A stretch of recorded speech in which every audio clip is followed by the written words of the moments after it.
world. Welcome back, baby, or welcome for the first time if you're watching. My name is Dean Gonzalez. I am a comedian from Miami, currently living in LA for the past year and some odd months. I don't suck, and I'm actually pretty good. I had a great last few weeks off, man, and I haven't even been off. As you can see, I just came back from Florida. I'm rocking my Florida Panthers gear. I don't even watch hockey, but they're beating up the Rangers apparently, and they're almost in the playoffs. Or this is the playoffs. What do I know? I'm just a degenerate gambler. I got money on Panthers, so let's go Cats or whatever they call them for short. What's up, man? I'm back. First off, how was your week? Was it good? How was your last? What? How long have we gone? Like 3 weeks? Was it good? This month of May for you?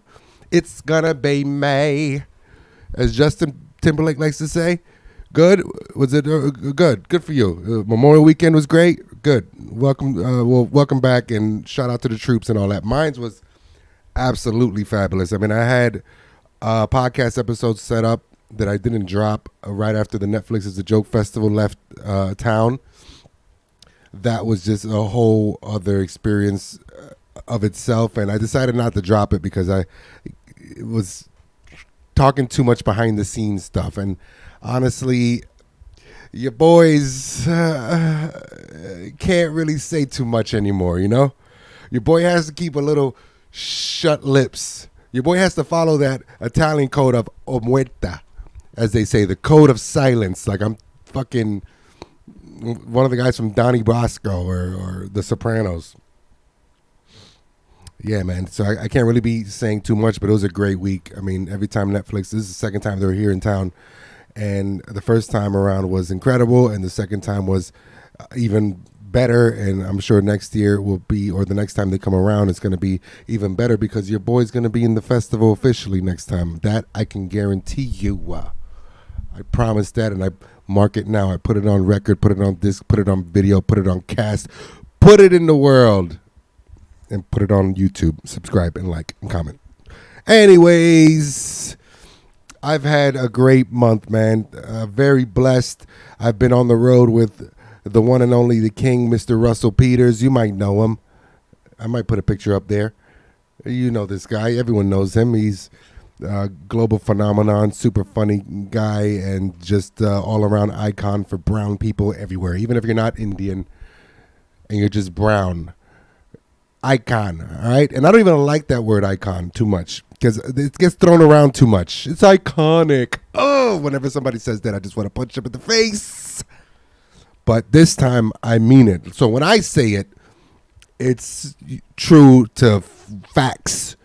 You could put it in stone. This person is iconic. So, and he's still even better than, I mean, this guy just has been doing comedy 35 years and just been getting better and better, and now he's switching up his style. We're rocking a lot more hats now, working on some new material, some kind of edgy stuff, not really what he's known for, but he still has that aspect in it. Anyways, the guy is just an all-around king in my eyes, and just been so favorable to me. Favorable? Wow, that sounds gay.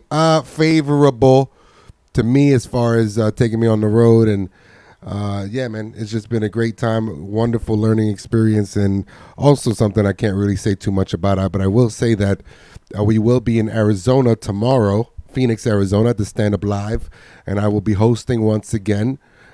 So yeah, I mean, this is going to come out tomorrow anyway, so whatever.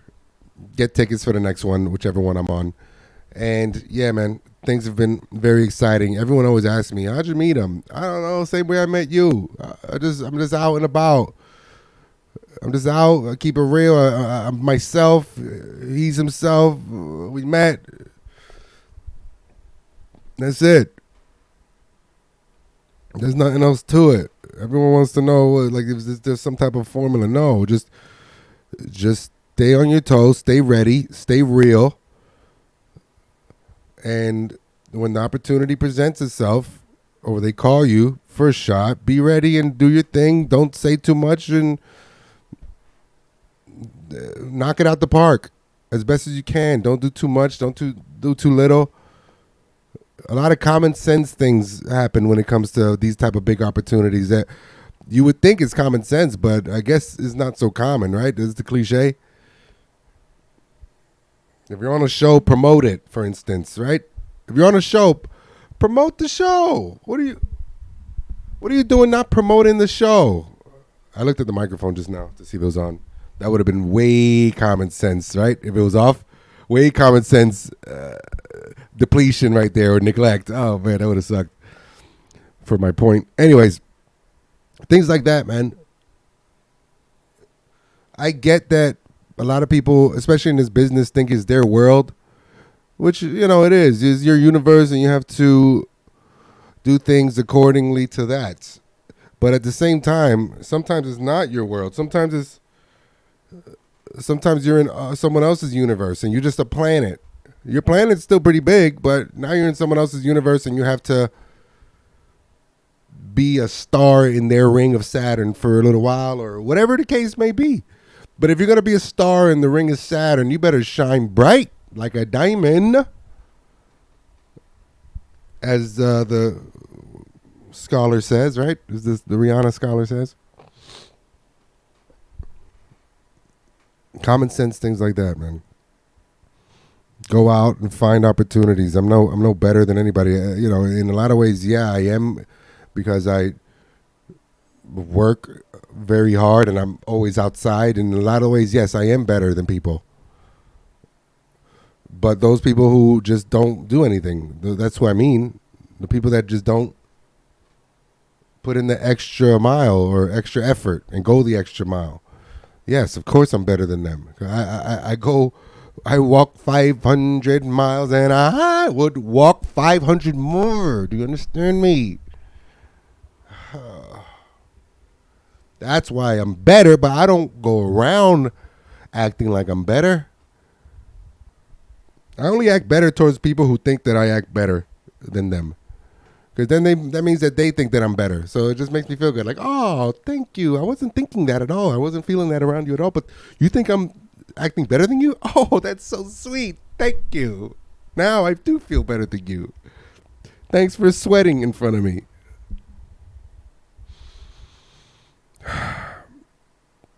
Because people won't give you any props, man. So, now they kind of do. But you can't even really live for that because, I don't want to name drop, but I have a very famous comedy comrade that I came up with a little bit here and there in Miami, and I used to see him all the time. Now that he's famous, not so much, but he had a lot of good wisdoms as far as taking the compliments with a grain of salt. And even Russell, he says something great. Don't believe your own hype. That'll be the start to your downfall. That'll be the glass ceiling if you believe your own hype. I don't believe my own hype. Take all the compliments with a grain of salt. Appreciate the love. But, is this shit recording? All right, cool. One of the things I cannot wait for is to get a whole production team. But whatever. Don't believe the hype, bro. Take all the compliments with a grain of salt. Ignore the haters. The haters are going to just weed themselves out by not applauding your wins that they should applaud for, especially if you applaud their wins all the time and they don't applaud yours. You already know. Boom. Weed them out. Notice that. That's the easy part. But don't pay too much mind to the haters because it doesn't matter. Pay more mind to the people who show love. That's way more important. Just keep it real. Be yourself, man. I want to just be myself. It's so great to just be around people that, don't really need anything from me and don't have like a agenda to use me and vice versa. This is the entertainment industry. Sure, let's use what we know talent-wise to lift each other up in the ways that we can, but there's no need for no jealousy if you do this or sneaky weird feelings or resentment if they do that, or like, come on, man. For what? For what?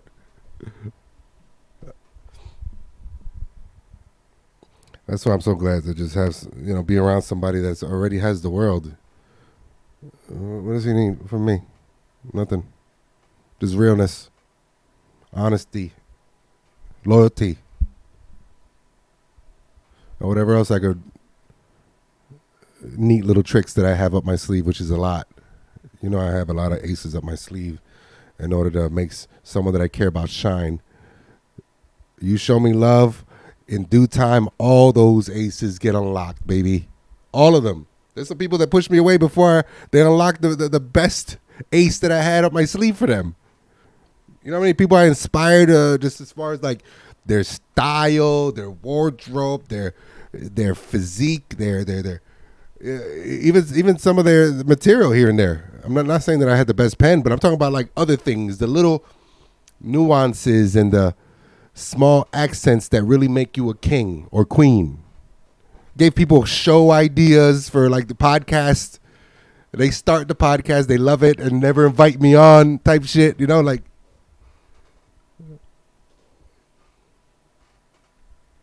I don't know. God has a funny way, a great way, a wonderful way of just showing you who's real and who's good for your life and who's not. And my favorite part and my favorite way about that is when they weed themselves out or they sever their own self off of you and off of your life and out of your world and universe.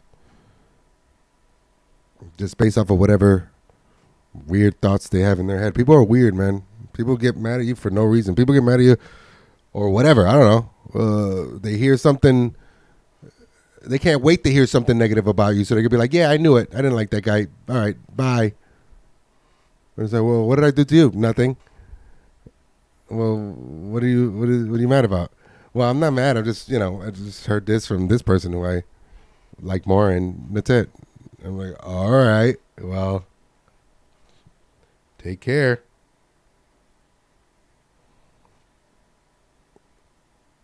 One thing I learned is that people always push you away, and when they think they're pushing you down or back, they're actually pushing you to something way better than anything they could ever offer in their entire lives. That's a soundbite. That's some truth for your ass. I'm going to put that Andrew Tate music behind it. Dun-dun-dun-dun, dun-dun-dun, dun. I don't even know what they're saying, but it sounds cute. It's Italian or whatever. Speaking of cute, you see the guns? Hold on. You see the shoulders? You see the tries? And of course, do you see the buys? Oh, your boy's getting fucking meaty, boy. Stronger. He's getting stronger. Whew. Physically, mentally, spiritually, emotionally, and financially. It's kind of annoying that that's the last thing that kind of, gets stronger. But hey, you got to do everything in God's timing.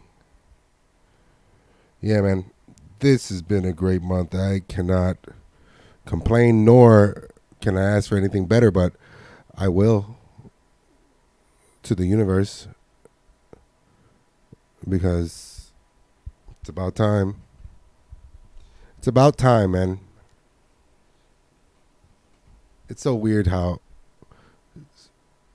certain opportunities you think are just make sense because they do make sense. I moved out here to LA thinking I was going to work with certain people, certain club, just because I was so enthusiastic about them and thinking that they loved me back the same way that I loved them. But certain people or certain, I don't know. I don't know what it is that certain people think that you have to work washing dishes for 10 years before you can get an actual shot, before you even deserve an actual shot at becoming a comedian, like a career comedian. That's That's insane to me. That is insane to me. Do you know the amount of money I've made in my life? It's not, mind you, it hasn't been $1 million, obviously, but it's been a significant enough for me to be financially free of the cubicle mentality, as I like to call it, which I broke away from about 8 years ago, thank God. The cubicle mentality, the they make you feel like you need them, and that if you get fired, you're only one bad month away from apartment hunting at Skid Row, which in reality is that's kind of the case. But if does happen, it just lights a fire under your ass to go ahead and get another job, to recoup and catch up with your bills, and so realistically you have about 3 months to bounce back. You're gonna fall behind on bills, yeah, sure. It's gonna be very annoying, very stressful, yes, sure. But yeah, I got tired of that. I don't want to call anybody a boss anymore. My boss. That's weird. That's like I feel like Damon Dash, especially ever since I heard that interview he did on the Breakfast Club. How do you call another man your boss? You're a man and you call another man your boss? You okay with that? That's my boss. My boss is calling me. Then he told DJ Envy, you report to your boss? Or how do you report to your boss? And DJ Envy was like, which one? And they're like, oh my God.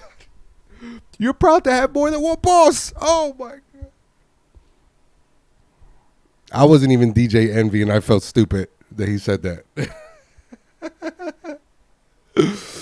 I can't have a boss, man.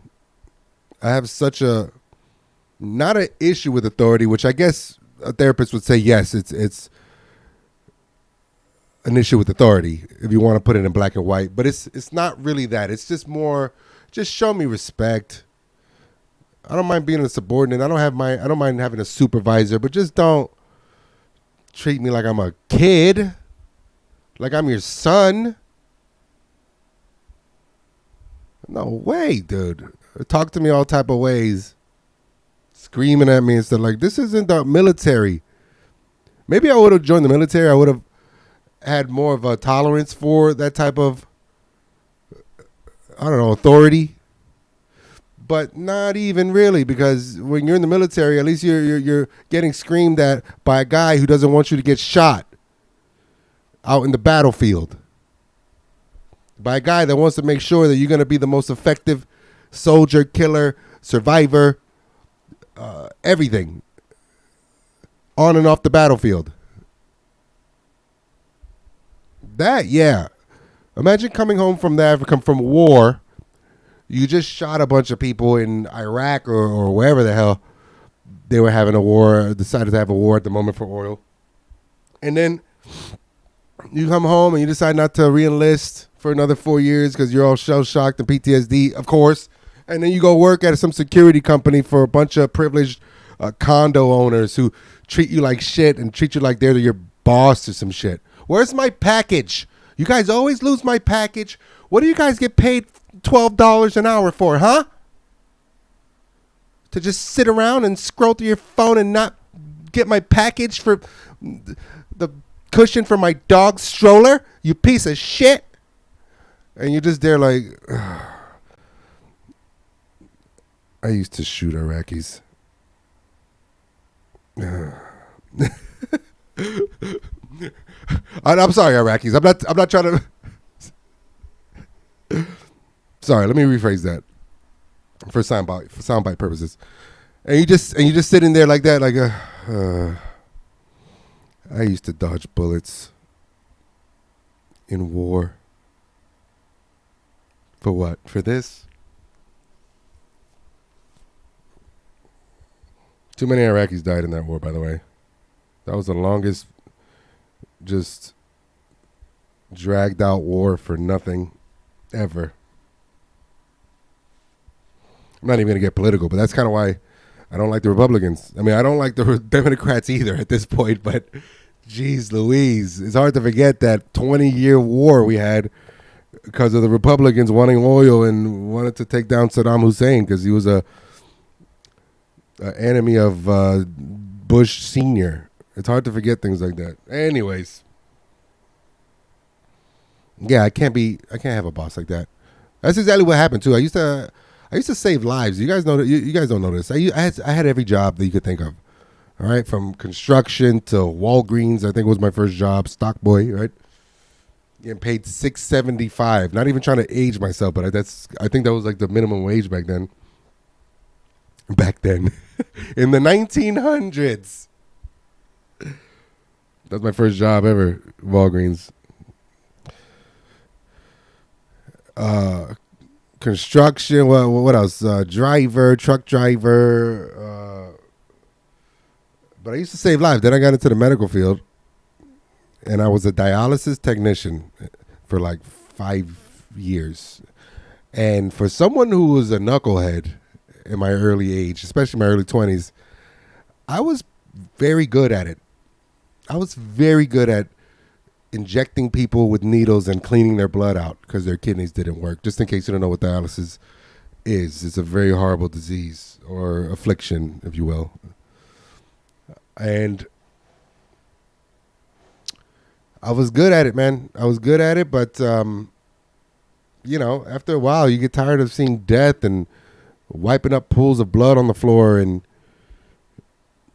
dealing with weird facility administrators and bosses that don't appreciate you, but mainly the death of people that you've befriended, patients and stuff. I went to a couple funerals, including my uncle's, and I don't mean to get too down about this, but my point is, I saved lives. I did it over there in Columbia University. Then I took it to Brooklyn, New York, in Dyker Heights, and then I brought it down to Miami. Transferred down, all with the same company. And then that's it. One day I just lost enthusiasm for it, and I decided to just not do it anymore. But then guess what? What other job am I going to get? I'm not a medical field guy, so I went to go, the only job I could get was a server and then eventually become a bartender. And the amount of disrespect that I took from working at a restaurant type of environment was like, hey guys, I used to save people's lives. This isn't that serious. Getting yelled at for grabbing a basket of fries because my table was missing it. Like, what? Where am I? I almost feel like death and blood again. I almost feel like dealing with death and blood again. What am I getting yelled at for French fries over someone who... Forget about it, bro. I had to get out of there. I had to get out of the cubicle mentality. So that's what I did. Then I went to a sales job, which, I've always had the gift of a gab in some ways as far as charming, especially speaking of women. That's not a flex, but, speaking of flex, just do it one time. Yeah. Anyways, sorry. Don't believe your own hype, Dean. What are you doing? I know, but look at this, bro. Come on. Anyways, then I went into phone sales. Inbound only, baby. I don't do that outbound shit. And that's it, buddy. Your boy was good at sales. Your boy was good at sales, and that's what I did. I sold a bunch of stuff, health insurance mainly.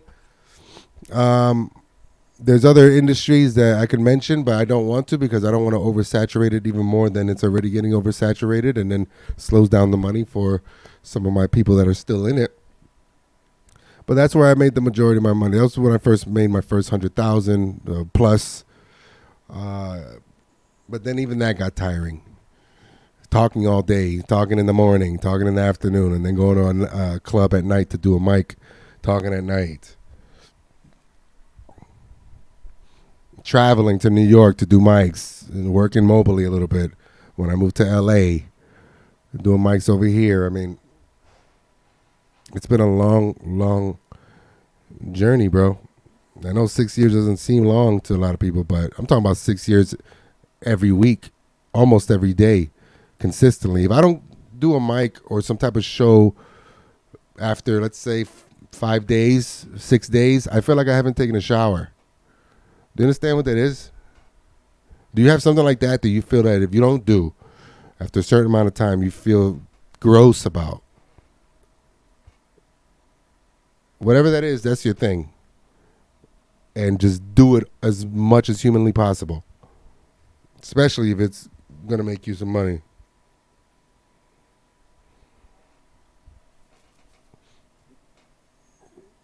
Yeah, it's now that I'm getting to another level, which, listen, guys, I'm not getting into another level as far as me. I'm just attached to someone who's on out of this planet, astronomical level, which puts me at another level by association, sure, but it's not really me. But I get it, it's by proxy. But even that by proxy has been kind of a weird experience, and I'll share it with you. I mean, just people that I've known, old coworkers, even people, some of my family members, just look at me different, like I'm some type of weird, like I'm some type of clone or some shit. They don't even know how to talk to me anymore. The guys, it's still me. And then there's other people who just talk to me too much now and ask me some dumbass questions like they don't know the freaking answer to. Hey, what's up? Are you back in Florida? Like, I'm back in Florida. I'm black in Florida too. That's right. But I'm back. You saw the post. You saw the flyer. You saw the things that I got going on. I post it on social media all the time, on the stories, on my posts, everywhere. My reels. Hey, what time does the show start? I'm not answering none of these questions no more. If you're watching this and you're one of these people, just know that 20 other people asked the same dumbass question when you know the answer. What time does the show start on Friday? What time does it end? I'm not answering none of that. Hey, do you got any shows coming up? You know I got shows coming up. Just say, hey, Dean, I want to go to a show. Can I pop in the 8 o'clock one? Where can I get tickets? And then I'll tell you, yeah, I could get tickets. Yeah, sure. Just show up. Just show up and let me know when you're outside. That's it. That's all you got to do. Talking about people that I thought were close to me disappearing, acting weird, getting scared of the heights of what they feel that I'm reaching as far as fame or whatever. I don't know. I mean, why else would I be doing this? I'm not doing this for therapy. There's only a certain amount of time you can do comedy for therapeutic purposes before you have to start thinking, all right, well, I got to make a little buck off of this here and there. I gotta think about something else besides just going up and just telling people my problems and trauma dumping and adding some light punchline at the end that is not even really funny. But people are just like, oh, they're trauma dumping, laughing. They'll probably get off sooner. Ha ha ha. Woo. Legacy, greatness. Even if you're trying to do it as to pick up a skill for public speaking, all right, fine. I respect that too. Comedy is not going to be your end goal, and you just want to go up and public speak and try to make some people laugh and add to your personality when you're on another type of motivational speaker stage so you could come across better and have a couple jokes here and there. Yeah, that's a great idea. I love that. Do that for sure. But hurry up and do it, because you're taking up opportunity for other people who are like me who don't want to hear your shitty jokes and your trauma dumping in your therapy session with minor punchlines, if any. They're not even punchlines half the time. They're tags or stolen material. Oh, that's the worst, dude. Bro, to be caught stealing material in comedy is like having comedy herpes. It never goes away, and it rears its ugly head every now and then, and people talk about it.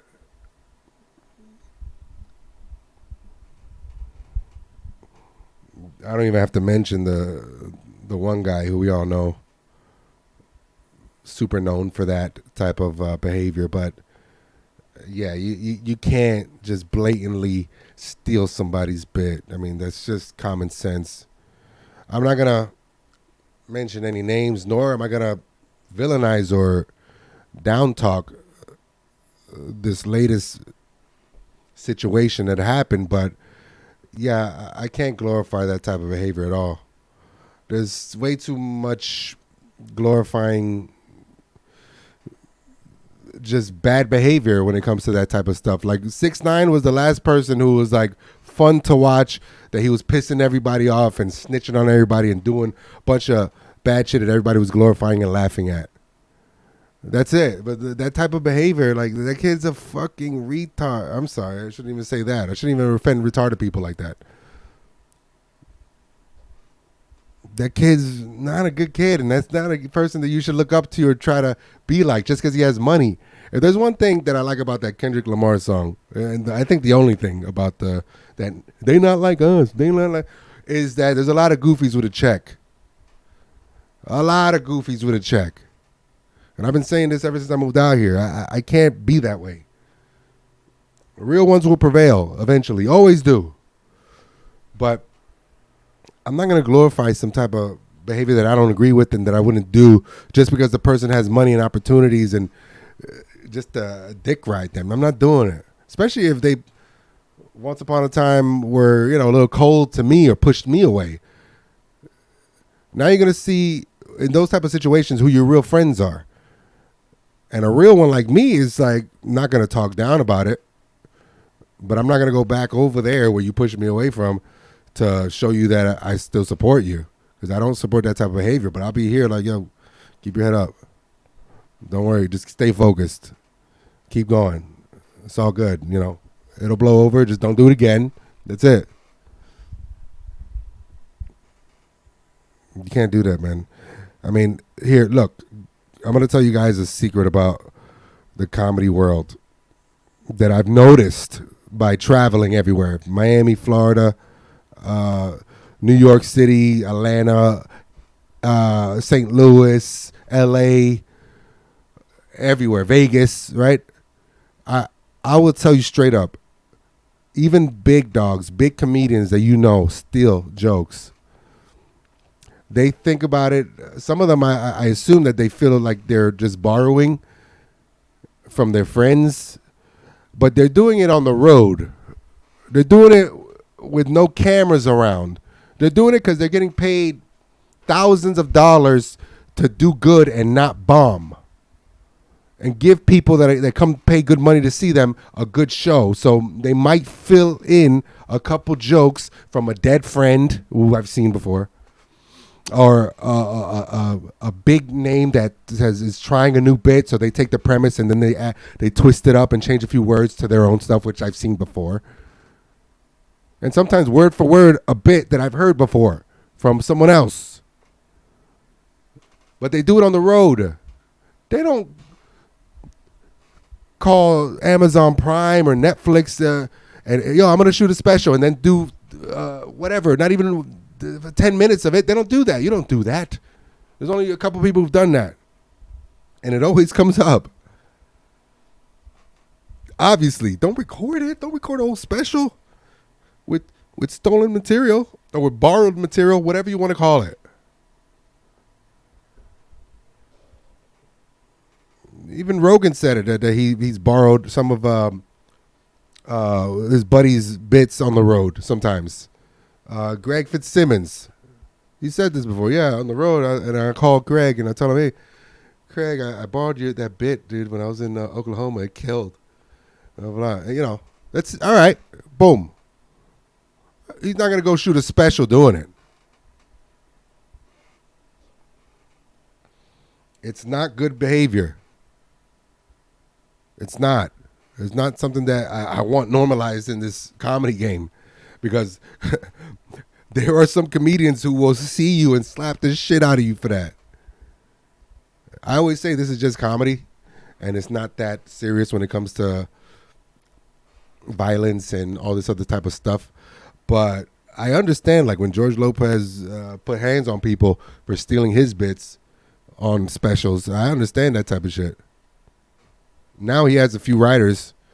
So, he's more calm and chill, but he's still a killer. Shout out to George Lopez, man. That guy's just an animal, dude.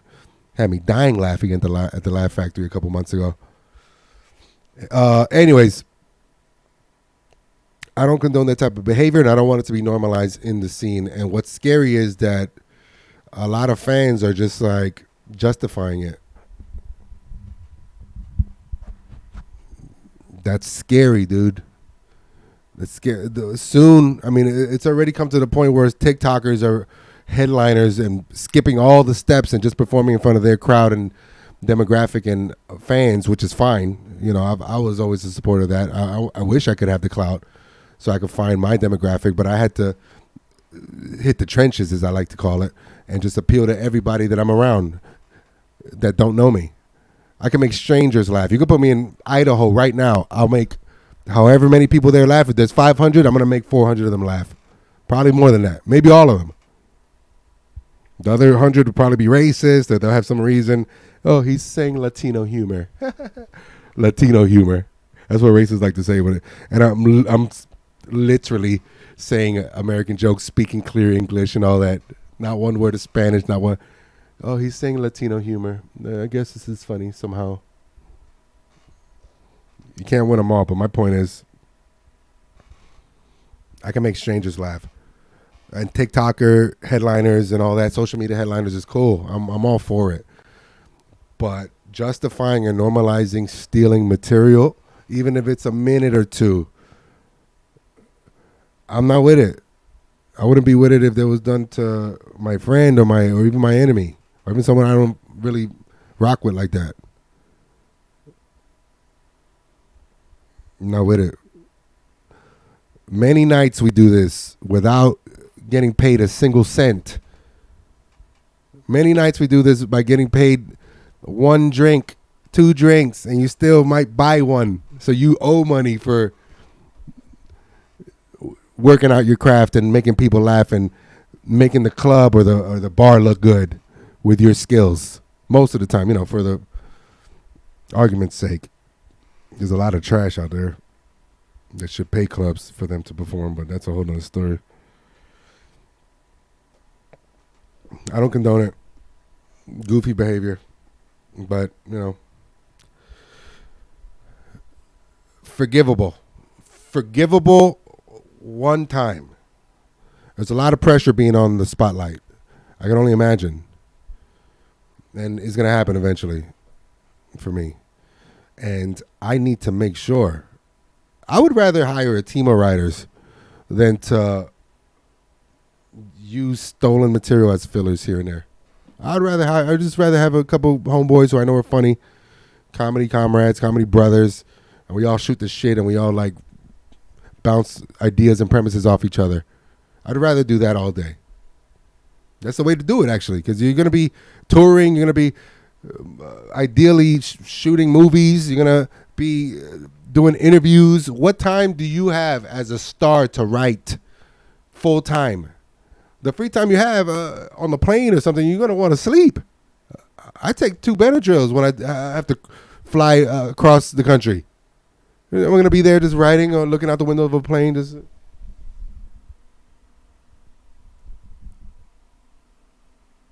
yeah, that's funny.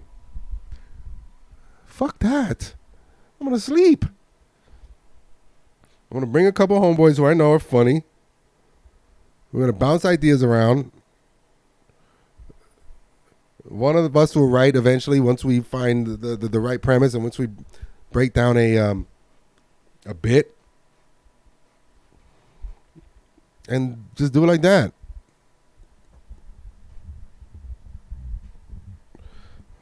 They know the knowledge. You guys don't know the knowledge. Cat Williams has a thing too, a rule that he does new material every year, no matter what. That's why he pumps out so many specials. What does he have, like 12 specials already? And the last one he did live? Come on, man. Come on, bro. That's a different animal right there.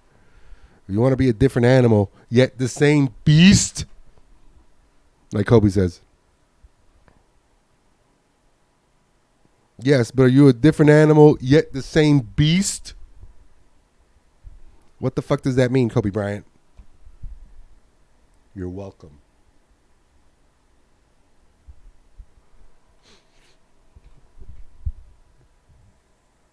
It's forgivable, but don't let it happen again. And by the way, I don't have herpes. Thank God. Knock on wood. I don't have anything. Thank God. Knock on wood again. Thank you, Lord. But that's literally what it is in the comedy world. Now, that's going to close doors for Buddy. He's still going to have his people, thank God. He's still going to travel, make money, feed his family, which is the most important thing. But you have to be careful, man. You don't want to get thrown into that comedy shadow realm. A lot of times there's no coming back from it.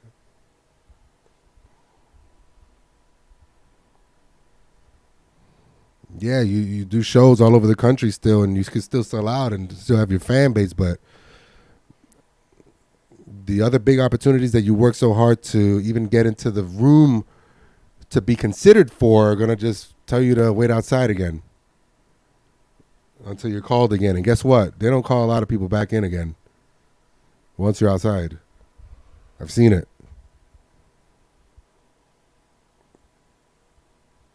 But there is a light at the end of that tunnel.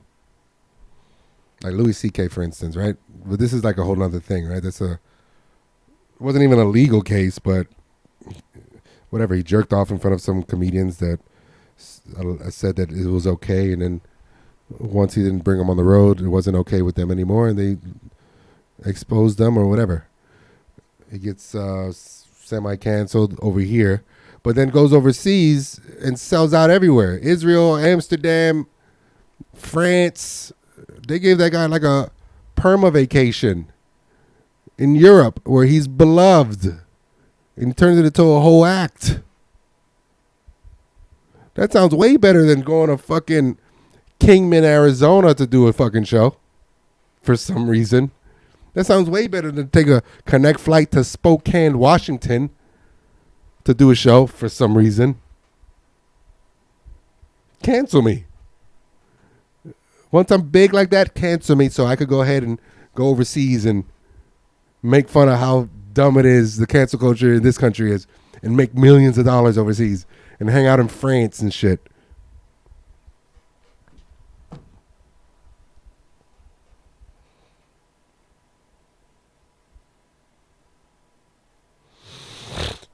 But, whatever. Be careful what you wish for. I don't wish to be canceled. There's nothing for me to be canceled about, but nowadays you fucking never know. There's so many crazy people out there, and especially now, I've noticed it. Friends that I've known for years.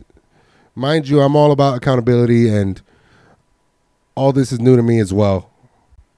So I'm just learning as I go when it comes to how people act. People you've known for years, how they act now that they think that you're some big shot, I guess. Thank you for thinking that, but I'm not. I do want to stay grounded. I have to. I have to stay grounded. Can't believe your own hype.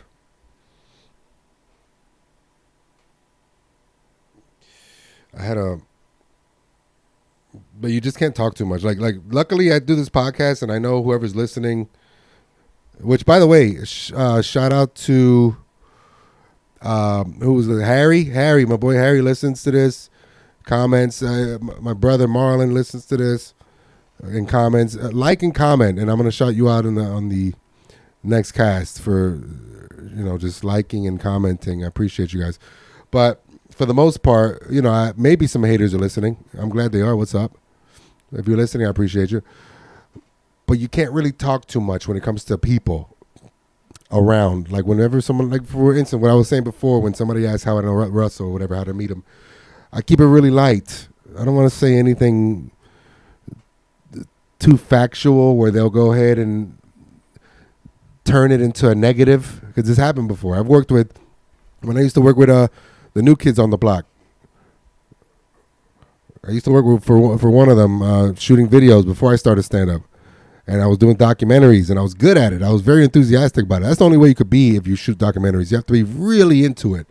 Anyways, long story short, we're backstage at a big show. We all had a great time, but, one of the groupies was there and very territorial. Groupies are very territorial. And asking me, "Oh, so you shoot documentaries and you shooting his documentary?" And I said, "Yeah, man." And like I'm really happy for the opportunity, and I really want to knock it out the park and dig deep into his soul and make this a really deep introspective type of a project where people really can bond with him and know the real him. And she's like, "Oh, cool, cool." Then she goes back to eating. A couple of days later, the guy's acting weird with me.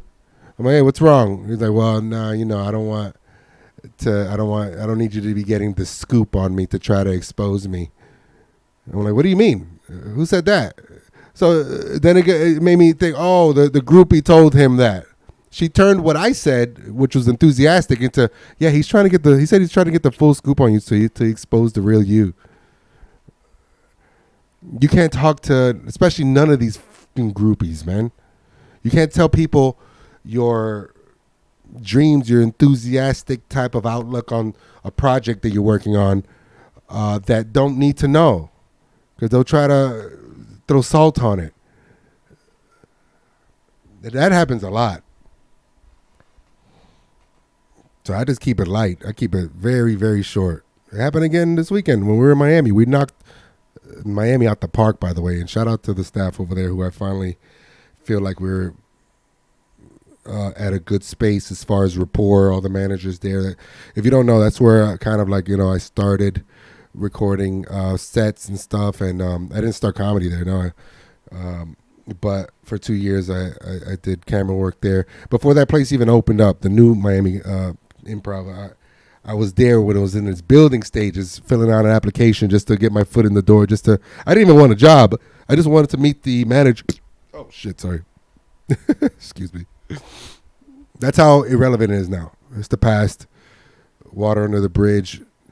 We're at a good place now. I had to swim across that bridge, though. And God knows why. And it taught me a lot of lessons. It taught me, number one, don't burn any more bridges, even if you feel underappreciated or whatever. Just don't burn any more bridges. Just because then the next bridges next to those bridges, they have to stay shut to you now because they liked that bridge that you burned. So if you don't burn a bridge, maybe that main bridge is closed to you, but the bridges next to it will be opened up to you, because then it'll just be your word against theirs, and there's just some weird miscommunication there. But, if you go ahead and light the bridge on fire, that's a pretty clear you're the asshole in this situation. So we have to close this bridge too. But anyways, we're at a good place now. And we knocked it out the park, man. Memorial Weekend in Miami with Russell was amazing. Drove in a drop-top Rolls Royce for the first time. Shotgun, even got to drive it a little bit around the parking lot. And it still happens today. Those type of things that you have to be careful with people, just because they will try to top bill you. They will try to top bill you. If you give them the opportunities, if you put them on your boat, they will saw off pieces of your boat to make their own canoe. And then not even look back to thank you. And now you're left with a ship with a few holes in it. You can't tell people nothing. You can't tell them nothing. You can't trust anybody in this thing at this level. I'm not even at the freaking whole level yet.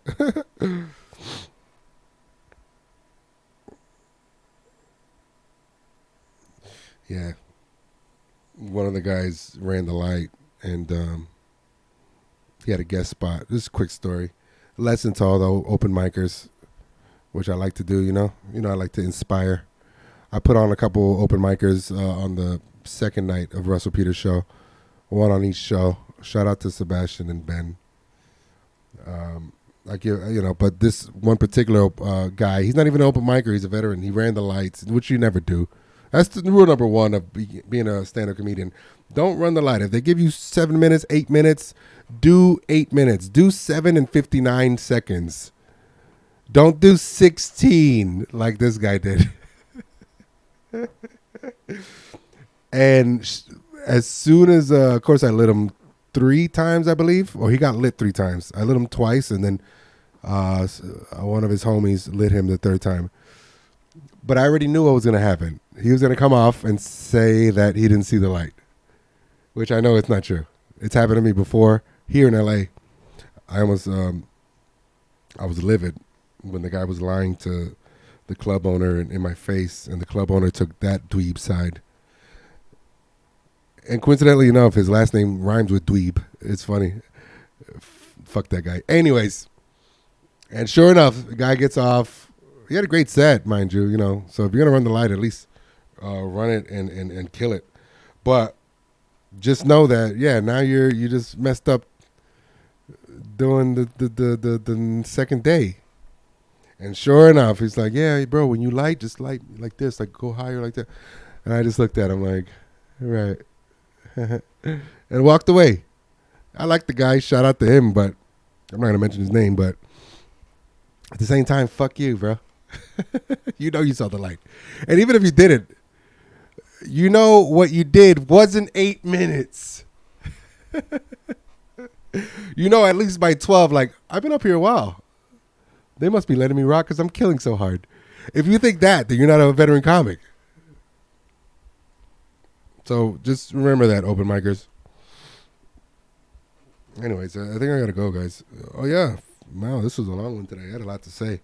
Well, yeah, because I haven't been talking to you guys for the past few weeks. I've left you guys in the shadows of what's been going on in my life. And, I'm moving, by the way. I might be moving to Beverly Hills, but I'm getting out of this beautiful box that I live in that has served me well. It's a little too far from the clubs, though, so I need to get closer, and I need amenities. And one of the amenities that I am super looking forward to is, can you guess? Is it a pool? No. Is it a gym? No, kind of. Is it a jacuzzi? Not really. Automatic ice maker. God, I miss one of those. I don't know why, but doing this,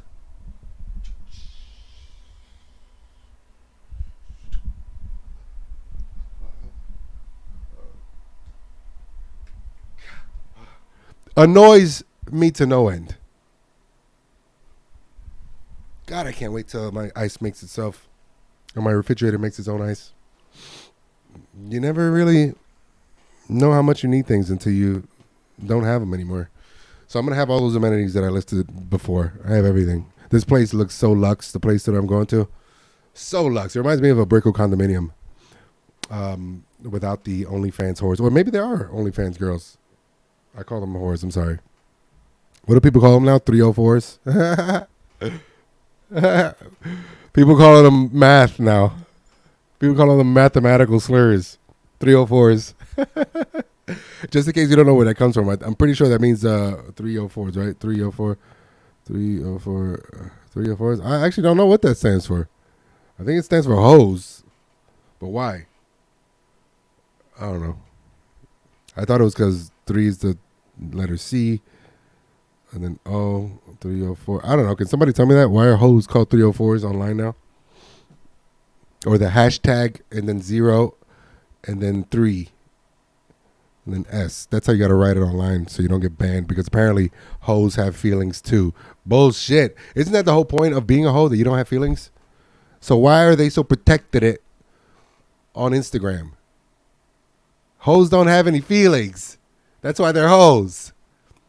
We got to dance around their names on Instagram and just write the hashtag 03S. Call them 304s. 304s. Why? Hoes have feelings too. Now I feel like there's like a picket or some type of strike where some hoes just have signs like, hoes have feelings too. Hoes have feelings too. H-O-E-S. You cannot make us stressed. H-O-E-S. Please do not get us stressed. H-O-E-S. Please don't make fun of our breast. They're holding up traffic with their titties out and their pickets. All misspelled too. Misspelled words because, they're hoes. dildos out or some shit. I don't know. Hoes have feelings too, I guess. Everyone has freaking feelings. Yay.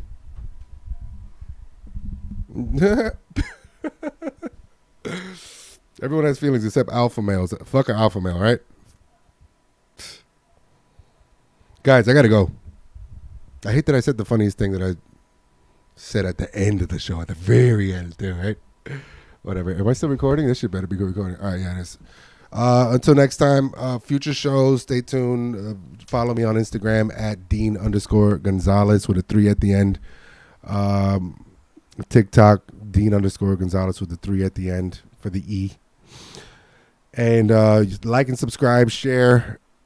Let me know your favorite part, the part that made you laugh the most, the part that made you feel the most, the part that made you inspired the most. You know, that's my only goal, to teach, inspire, and make you laugh. All right?